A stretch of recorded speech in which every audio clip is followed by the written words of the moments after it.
menanti pembuktian, bukan keluhan.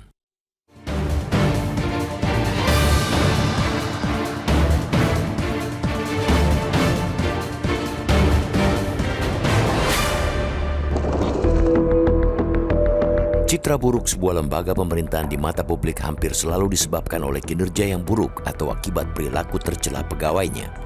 Persepsi negatif masyarakat makin tinggi ketika pegawai yang problematik itu makin banyak. Lebih-lebih bila yang melakukan perbuatan tercela merupakan unsur pimpinan.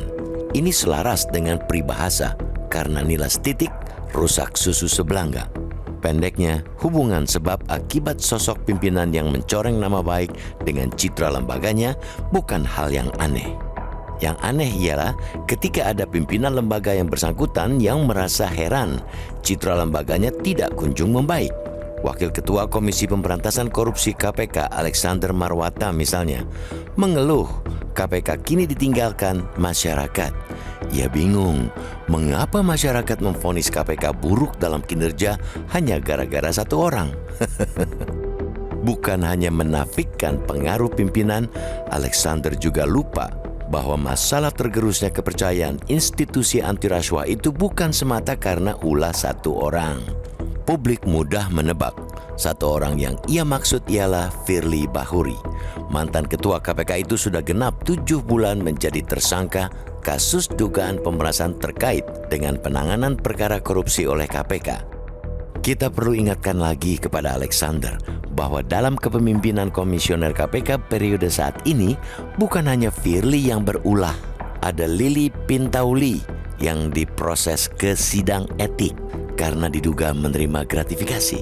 Sungguh beruntung Lili terhindar dari vonis sidang etik sekaligus jerat pidana karena cepat-cepat mengundurkan diri dari KPK.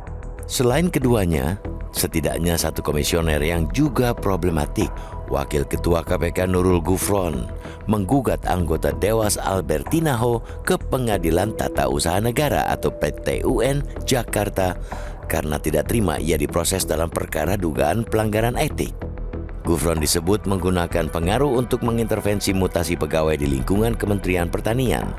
Gufron yang sempat beberapa kali mangkir dari sidang pemeriksaan Dewas juga melaporkan sejumlah anggota Dewas KPK ke Bareskrim Polri. Ia terselamatkan oleh putusan sela PT-UN yang memerintahkan penundaan pemeriksaan Dewas KPK terhadap Gufron sampai gugatan di PT-UN berkekuatan hukum tetap. Sangat mungkin Gufron terhindar dari vonis Dewas karena proses sidang di PT-UN bisa melampaui sisa masa jabatannya di KPK yang akan berakhir pada Desember mendatang. Walau begitu, tidak bisa dimungkiri oleh Gufron turut menambah panjang catatan buruk KPK. Jadi, mestinya tidak perlu heran bila kepercayaan publik terhadap KPK tidak kunjung terangkat. Di satu sisi, internal KPK begitu kuat diterpa persoalan integritas. Di sisi lain, bisa dibilang tidak ada gerakan signifikan kinerja lembaga itu dalam pemberantasan korupsi. Setelah serentetan hasil survei dari berbagai lembaga, survei terbaru yang dirilis Litbang Kompas pekan lalu masih menempatkan KPK di posisi terbuncit. KPK, meski masih dipercaya oleh separuh responden, merupakan lembaga yang mendapat kepercayaan paling rendah di bawah DPR RI. KPK juga belum bisa membalikan anggapan telah menjadi alat penguasa dan dipandang pilih-pilih target penindakan. Persepsi publik yang sudah terlanjur melekat tentu saja tidak mudah diluruhkan. Namun ketimbang menangkis sana-sini, lebih baik KPK bekerja lebih keras mengangkat kembali citra lewat kinerja yang luar biasa. KPK perlu memulainya dengan benar-benar menangkap Harun Masiku, tersangka kasus suap komisioner KPU yang telah 4 tahun menjadi buron KPK. Bukan sekedar menggertak atau mengumbar janji. Alex Marwata sendiri yang sempat berharap Harun Masiku bisa ditangkap dalam kurun sepekan.